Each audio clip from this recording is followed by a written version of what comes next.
Team आज एक नई वीडियो के साथ आपकी खिदमत में हाज़िर हुआ हूँ। जैसा कि आप लोगों को मालूम है कि एजुकेशन डिपार्टमेंट के अंडर एक पेफ डिपार्टमेंट है, उन्होंने 36 सीट्स का ऐलान किया है और वो सीट्स जो हैं मेल फीमेल दोनों अप्लाई कर सकते हैं और 12,500 है। मैक्सिमम उम्र 40 साल है और उसमें एजुकेशन जो उन्होंने मांगी है आपके पास MA हो, MSc हो, B.Ed हो, ये सब कुछ इन्होंने इस जॉब के लिए रिक्वायर्ड किया है। तो मैं आपको इस वीडियो में बताऊंगा कि आपने इसको अप्लाई कैसे करना है, इसका टेस्ट क्या होगा, इस टेस्ट में क्या आएगा, किस ज़िले की कितनी सीट्स हैं और आपने कैसे फॉर्म फिल करेंगे तो आपकी 100% एलिजिबिलिटी कंफर्म हो जाएगी। ये सब कुछ आगे चलकर आपको सब कुछ मैं क्लियर करता हूँ। वीडियो शुरू करने से पहले आप लोगों को से शेयर करें कि Rashid scheme job info YouTube channel है, इसको आप सब्सक्राइब कर लें ताकि आपको इस तरह की वीडियोस मालूमात जॉब्स से रिलेटेड आपको इन्फॉर्मेशन मिलती रहे। जैसा कि मैंने आपको बताया कि मास्टर ट्रेनिंग की बहुत ही अच्छी अपॉर्चुनिटी है उन बहन भाइयों के लिए जो एक अच्छी हैंडसम सैलरी और जॉब का वेट कर रहे हैं, तो इस वीडियो में बताऊंगा। जैसे देखें, मैंने आपको बताया मास्टर ट्रेनी की ये जॉब है। एज लिमिट इन्होंने मैक्सिमम 40 ईयर बताई है। क्वालिफ़िकेशन इन्होंने बताई है कि 16 ईयर हो, आपके पास विद B.Ed M.Ed भी हो, ठीक है। उसके अलावा अगर आपकी B.Ed M.Ed ना भी हो, आपकी एप्लीकेशन जमा हो जाएगी। उसके बाद no third division throughout, किसी एक डिग्री में अगर आपकी थर्ड डिवीज़न हो तो आप एलिजिबल हो जाएंगे। अगर आपके पास MS MPhil या ये क्वालिफ़िकेशन हो तो आपको प्रेफरेंस दी जाएगी। अगर आपके पास 2 ईयर टीचिंग एक्सपीरियंस भी होना चाहिए अगर मास्टर ट्रेनी हो तो वेल एंड गुड हो जाएगा। उसके अलावा आप पंजाब के डोमिसाइल होल्डर हों, ठीक है। उसके बाद आप एक्सीलेंट कम्युनिकेशन हो और आपका सिलेक्शन कैंडिडेट जो होंगे उनकी number of vacancy available district में मौजूद होनी चाहिए जो अप्लाई करेगा। उसके बाद ये देखें, ये मेंशन है, ये जॉब इन्होंने इनकी सैलरी जो बताई है 1,12,500 रुपये प्लस अदर अलाउंस जो आपको कुछ कहीं भी भेजेंगे कि पेफ स्कूल्स में आपने जाके या किसी डिस्ट्रिक्ट में जाके आपने ट्रेनिंग करनी है तो उस हवाले से आपको कहा जाएगा। अब मैं आपको ये आपकी होगी मास्टर ट्रेनिंग। उसके बाद मैं आपको बताता हूँ कि इसमें सीट्स कितनी हैं और आपने अप्लाई कैसे करना है और आपको CTS वेबसाइट में मैं ऑनलाइन अप्लाई करने का तरीका भी बताऊँगा स्टेप बाय स्टेप, और आपने हार्ड फॉर्म में एप्लीकेशन कैसे जमा करानी है ये भी आपको मैं इस वीडियो में क्लियर बताऊँगा। काफ़ी दोस्त को काफ़ी इशू होता है जो यंगस्टर्स हैं। सबसे पहले आपने इसके लिए अप्लाई कैसे करना है, मैं आपको सीट्स भी बताता हूँ। पहले मैं अप्लाई का बता दूँ। सबसे पहले आपने गूगल में लिख लेना है CTS, ठीक है। उसके बाद आपके पास इस तरह की एक वेबसाइट ओपन हो जाएगी, मैं आपको दिखाता हूँ। ये देखें, इस तरह की एक वेबसाइट ओपन हो जाएगी। उसके बाद आपने जो पहले नंबर पे है, ठीक है, ये देखें मास्टर ट्रेनी, ठीक है, ये देखें, इस पे क्लिक कर लेना है, ठीक है। ऐसे क्लिक कर लेंगे तो आपके पास ऐसा एक पेज ओपन हो जाएगा। आपने क्या करना है, अगर आप रजिस्टर्ड नहीं हैं तो आपने इस पे क्लिक करना है, ठीक है। उसके बाद आपके पास इस तरह का एक पेज ओपन हो जाएगा जिसमें आपने अपना फुल नेम लिखना है, अपना ईमेल, अपना मोबाइल नंबर, इधर अपना शनाख्ती कार्ड नंबर लिखना है, इधर आपने पासवर्ड मैक्सिमम 9 डिजिट्स के हों, ठीक है। हम इसको अभी रजिस्टर्ड करके आपको आगे बताते हैं कि आपने इसको कैसे लॉगिन करना है। कि इसकी जो लास्ट डेट है वो 14 सितंबर है और इसकी 5 बजे से पहले आपने हार्ड कॉपी में जो प्रोफाइल तैयार करनी है वो भी सबमिट करनी है और आपने ऑनलाइन भी इसके लिए अप्लाई करना है, ठीक है। इसमें से क्या है, इन्होंने कहा शॉर्ट लिस्ट कैंडिडेट कौन से होंगे रिटन टेस्ट के लिए, ठीक है। जो candidate having 50% marks call for interview, जिसके 50% मार्क्स होंगे उसको इंटरव्यू के लिए बुलाया जाएगा। इसका टेस्ट होगा, ये इसका अकाउंट नंबर है। आप जब अभी मैं आपको ऑनलाइन तरीका बताऊंगा उसमें आपने ये नोट कर लेना है, इस बैंक में आपने पैसे जमा कराने, इजी पैसा से या जैज़ कैश से या किसी बैंक ऐप से, इस अकाउंट नंबर पे, ठीक है। अच्छा, आप जब ऑनलाइन अपनी एप्लीकेशन जमा कर लेंगे उसके बाद आपने हार्ड फॉर्म में भी एप्लीकेशन जमा करनी है, ये भी आप लोगों को मैं बता दूँ, जिसमें आपने अपनी एक लेटेस्ट CV, अपनी एक डिपॉजिट स्लिप की रसीद, अगर आपने ऑनलाइन पे किया है, अगर मैनुअली बैंक गए हैं तो वो, अगर आप किसी डिपार्टमेंट से हैं उसकी एनओसी, उसके बाद आपका डोमिसाइल, 2 पासपोर्ट साइज़ तस्वीरें, उसके बाद आपकी अटेस्टेड शनाख्ती कार्ड की तस्वीर फ्रंट और बैक, उसके बाद ऑल डॉक्यूमेंट जिसमें आपका matric, FSc, BA, BSc, MPhil, और अगर आप हाफिज़ कुरान है वो सर्टिफिकेट भी वेरीफाइड हो, ठीक है। एक्सपीरियंस सर्टिफिकेट वो भी वेरीफाइड हो, उसको आपने पोस्ट बाय या कुरियर बाय करके आपकी 2026 फ्राइडे से पहले पहले इस एड्रेस पे पहुंच जानी चाहिए। सेंट्रल टेस्टिंग सर्विस, ठीक है। और ये डिस्पैच एड्रेस ऑफिस 414 फ्लोर और F2 JF height main Gulberg 3 Lahore, इस एड्रेस पे आपकी डाक पहुंच जानी चाहिए। आपने ऑनलाइन भी अप्लाई करना है और हार्ड फॉर्म में भी आपने इसको सबमिट करना है। इस चीज़ को आपने याद रखना है। अगर आपको कोई मसला हो तो ये इनका क्वेरी नंबर है, इस पर आप रब्ता कर सकते हैं। ये इनका व्हाट्सअप नंबर है, आप इस पर भी रब्ता कर सकते हैं, ठीक है। जैसे मैंने आपको पहले बताया कि बैंक ऑफ पंजाब का ये अकाउंट नंबर है, इस पर आपने अपना चालान जमा कराना है। अगर आप फिज़िकली बैंक जाना चाहते हैं तो वहाँ जाके भी आप जमा करा सकते हैं, ठीक है। अब मैं आपको पहले सीट्स का बता दूँ, कौन से डिस्ट्रिक्ट्स में कितनी सीट्स हैं, उसके बाद फिर मैं आपको ऑनलाइन भी अप्लाई करने का तरीका बताता हूँ। देखें, अटक की 1 सीट है, जैसे देखिए बहावल नगर की 2 सीट्स हैं, बहावलपुर की 4 सीट हैं, बखर की 2 हैं, चनोट की 1 है, डीजी खान की 1 है, फैसलाबाद की 1 है, गुजरावाला की गुजरात की 1 है, हाफजाबाद की 1 है, जेहलम की 1 है। इसी तरह देखते जाएं, लिया की 1 है, लोधना की 1 है, मियाँ मंडी बहाउद्दीन की 1 है, मियाँ वाली की 2 है, इसी तरह मरी की 2 है, मुजफ्फरगढ़ की 5 हैं। इसी तरह देखिए राजनपुर, मतलब ये सारे इस तरह आते आ रहे हैं, ठीक है। ये देखिए सीट सामने मेंशन है सारी, ये देखिए ये, ठीक है। इस तरह बिहारी की कितनी 1 सीट है। अब टोटल सीट्स जो बनती हैं, टोटल सीट जो 56 है, जिसमें से ओपन मेरिट पे 36 है, मेल फीमेल अप्लाई कर सकते हैं। वोमन कोटा 12 है, माइनॉरिटी 5 है और डिसेबिलिटी कोटा 3 है, ठीक है। ये आपको क्लियर हो गया कि ये सीट्स जो हैं आपकी टोटल आपकी 56 हैं, जिसमें से ओपन मेरिट पे 36 हैं और 12 फीमेल की हैं, जिसमें से 5 माइनॉरिटी कोटा है और 3 डिसेबिलिटी कोटा है। अब मैं आपको ऑनलाइन एप्लीकेशन जमा कराने का तरीका बताता हूँ।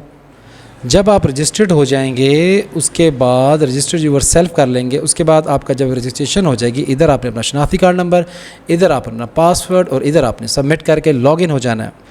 जब आप लॉगिन हो जाएंगे तो उसके बाद आपके पास इस तरह का एक डैशबोर्ड ओपन हो जाएगा, ये देखें, ठीक है। ये एप्लीकेशन फॉर्म, ये चेंज पासवर्ड, ये लॉग आउट, इधर आप अपनी तस्वीर भी अपलोड कर सकते हैं।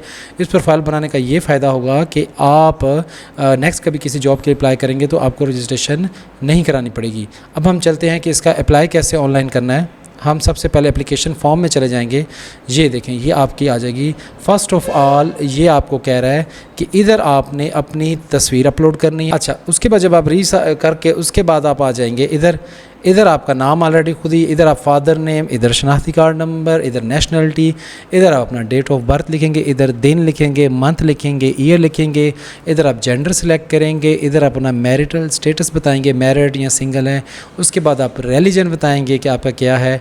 उसके बाद आपके पास ऑप्शन आ जाएगा हाफिज़ कुरान, ठीक है। हाफिज़ कुरान येस और नो, आप इसको सिलेक्ट करेंगे। एक्स आर्मी पर्सन है, येस और नो। अच्छा, उसके बाद आपकी बीमारी वगैरह का पूछा जाएगा। Do you have any infection disease such as AIDS, HIV, hepatitis, अगर है तो आप इधर लिखेंगे, अगर नहीं है तो no. Do you any disability, ये भी आप लिख, अगर है। Award achievement, write about any award achievement have you been given, अगर आपको कोई अवार्ड मिला है तो आप इधर मेंशन करेंगे। उसके बाद have been terminated from any service, आप इधर लिखेंगे। आप किसी प्रोजेक्ट से, किसी सरकारी नौकरी से या किसी प्राइवेट नौकरी से टर्मिनेट हुए हैं तो वहाँ यहाँ मेंशन करेंगे। आपसे पूछा जाएगा आप कोर्ट की तरफ से कोई पनिश किया गया है तो आप इधर बताएँगे उनको कि येस और नो, जो भी आपका होगा। डिटेल, अच्छा, यहाँ आपके पास ऑप्शन आ जाएगा गिव डिटेल ऑफ टर्मिनेशन और पनिशमेंट, अगर आपकी डिटेल पनिशमेंट है, ठीक है। आर यू अप्लाइंग, आपने इधर मेंशन करना है। अगर आप फीमेल ओपन मेरिट पे अप्लाई कर सकती हैं, फीमेल कोटे पे भी अप्लाई कर सकते हैं। डिसेबिलिटी कोटे जो डिसेबिलिटी में होंगे, डिसेबिलिटी जो माइनॉरिटी जो वोमेन, यहाँ पे डिपेंड करता है। उसके बाद टेस्ट सेंटर्स आ जाएंगे। इसके बाद डोमिसाइल आपका कहाँ का है, डिस्ट्रिक्ट आपका सिलेक्ट होगा, ठीक है। उसके बाद यहाँ आ जाएंगे, यहाँ लिखने की landline number with area code लिखने की ज़रूरत नहीं है, ठीक है, ये लिखने की ज़रूरत नहीं है। अगर मांगे तो आप लिख देना, अदरवाइज़ लिखने की ज़रूरत नहीं है। इधर आप अपना कंप्लीट एड्रेस लिखेंगे, इधर आप अपना सूबा, डिस्ट्रिक्ट, तहसील, अगर आपका परमानेंट एड्रेस, प्रेजेंट एड्रेस लिखेंगे, और उसी तरह फिर इधर आप अपना पोस्टल एड्रेस लिखेंगे जहाँ आपकी डाक आएगी, तहसील, और यहाँ अपना पोस्टल एड्रेस लिख देंगे। ठीक है, और इसके बाद आपको कहा जाएगा कि इस पोस्टल एड्रेस का आप सूबा, डिस्ट्रिक्ट, तहसील ये मेंशन कर देंगे। अब आ जाएंगे हम एकेडमिक वाली साइड पे। ठीक है, एकेडमिक इन्फॉर्मेशन। अब इधर हमने क्या करना है, काफ़ी दोस्त परेशान है, CTI की मैंने वीडियोस लगाई हैं, STI की लगाई हैं, CTI के अप्लाई करने की, वो भी वीडियो बनाऊंगा। जिस दोस्तों को कोई मसला है वो भी क्लियर होगा, कुछ अप्लाई करने में इश्यूज़ हो रहे हैं। Start with matric then intermediate onward, जैसे मतलब है कि हमने की है, इसी तरह आपने करना है। इधर आपने आ जाना है ऐड इन्फॉर्मेशन में, इधर आप क्लिक करेंगे, देखें ये आ जाएगा ऐड इन्फॉर्मेशन। ठीक है, उसके बाद आपने इधर डिग्री अपनी लिखनी है, ये देखें आपकी SS है, उसके बाद साइंस है, जो भी आपकी यूनिवर्सिटी है। ठीक है, आपकी जो भी मुल्तान है या फिर आपकी सरगोदा है, आपने उधर लिख देना है। एनरोलमेंट ईयर आपने लिखना है, इधर आपने अपना पासिंग ईयर लिखना है, ऑब्टेन मार्क्स लिखना है, टोटल मार्क्स लिखना है, परसेंटेज और पोजीशन अगर है तो ये नो है तो यस, अगर नहीं है तो नो। ठीक है, इस तरह आपने अपनी मैट्रिक को ऐड करना है। ये देखें आपकी इधर मैट्रिक ऐड हो गई। ठीक है, ये देखें ये मैट्रिक आपकी ऐड होगी, ये एज अ डमी मैंने किया है आपको समझाने के लिए। उसके बाद आपने दोबारा इधर चले जाना है ऐड इन्फॉर्मेशन में। ठीक है, ताकि हम अपनी नेक्स्ट जो है हमारे पास डिप्लोमा है, एसोसिएट इंजीनियरिंग का है, या HSSC है जो आपकी है, उसको आपने इधर लिखना है। इधर मैं बताता हूँ आपको आपने क्या क्या लिखना है।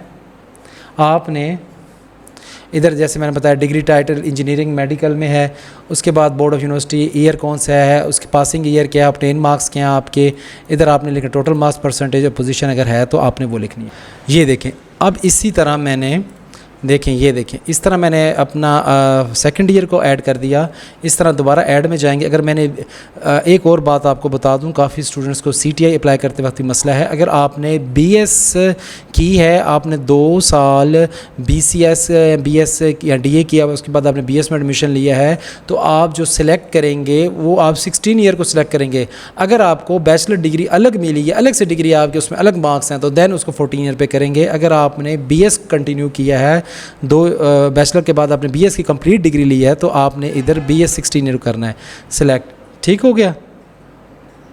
इस तरह आप जब BS को ऐड कर लेंगे, इस तरह अगर आपने बैचलर किया तो बैचलर को ऐड करेंगे, BCom BBA जो भी आपने किया। इसी तरह आप मास्टर वाली साइड पे आएंगे, मास्टर में अपनी आप डिग्री सिलेक्ट करेंगे कौन सी आपने की है, उसको ऐड करेंगे। ऐड करने के बाद उसके बाद अगर आप कहते हैं कि आपने MPhil किया है या MPhil के बराबर किया है, तो आप इधर उसको इधर क्लिक करेंगे 18 ईयर पे। ठीक है, MS MPhil वाले 18 ईयर पे क्लिक करेंगे, और उसके बाद B.Ed के लिए यहाँ आपने करना है, और अदर आपका कोई डिप्लोमा सर्टिफिकेट है तो उस पर यहाँ क्लिक करेंगे। ठीक है, बहुत इजी स्टेप है, स्टेप बाय स्टेप आपका हो जाएगा। उसके बाद इधर आपने कोई प्रोफेशनल ट्रेनिंग, कोई सर्टिफिकेट हासिल जो भी किए हैं आपने, इसको इधर आप क्लिक करेंगे। ठीक है, उसके बाद अगर आप कोई सेमी गवर्नमेंट से आ रहे हैं, किसी प्राइवेट इंस्टीट्यूट से आ रहे हैं, आप सैलरी ले रहे हैं, name of organisation, designation, experience to, pay draft, organisation size, reasoning of living, आपने इधर ये अपना करंट जॉब स्टेटस लिखना है।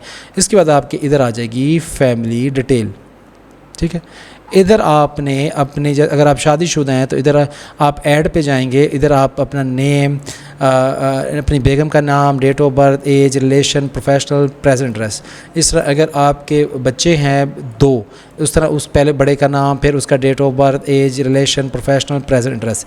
दूसरा बच्चा है उसी तरह उसका भी। अगर आप शादीशुदा नहीं हैं तो आपको लिखने की ज़रूरत नहीं है। ठीक है, उसके बाद अगर आपके पास कोई कंप्यूटर का एक्सपीरियंस है तो आप इधर भी ऐड कर सकते हैं। ठीक है, इधर आप कंप्यूटर का एक्सपीरियंस ऐड कर सकते हैं। ओके हो गया। उसके अलावा आपके पास कोई रेफरेंस नंबर, जैसे थीसिस वगैरह आपने किए होते हैं, कुछ और है तो उसका नाम, एड्रेस, फ़ोन नंबर, फैक्स और ईमेल आप लिख सकते हैं। उसके आपसे पूछा जाएगा कि आपके कोई रिलेटिव्स हैं PEF में, अगर हैं तो आप नेम, डेजिग्नेशन, रिलेशनशिप, डिपार्टमेंट और लोकेशन उनकी बताएंगे। जब ये सब कुछ है इस पर आपने क्लिक करके इसको फाइनल सबमिट कर देना है। ठीक है, ये आपकी एप्लीकेशन फाइनल सबमिट हो जाएगी ऑनलाइन। ठीक है, ऑनलाइन आपकी ये पे हो जाएगी, और आपने क्या करना है, ऑनलाइन इसको पे करके इसका आपने प्रिंट निकालना है।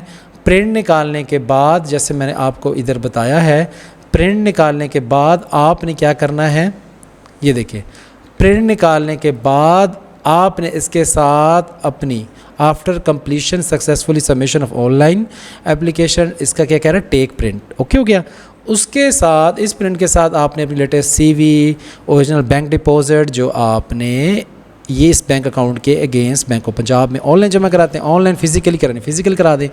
उसके अलावा एनओसी अगर किसी डिपार्टमेंट से अप्लाई कर रहे हैं, अपना डोमिसाइल, पासपोर्ट साइज तस्वीरें होगी, आपकी अटेस्टेड शनाख्ती कार्ड और ऑल डॉक्यूमेंट्स को टेस्ट करना है। और ये 18 सितंबर और फ्राइडे 5 PM से पहले आपने इस एड्रेस पे ये हार्ड फॉर्म में आपने सेंड करना है। ये आपको बात क्लियर हो गई। सबसे पहले आपने ऑनलाइन अप्लाई करना है। ऑनलाइन अप्लाई करने के बाद आपने उसका प्रिंट निकालना है।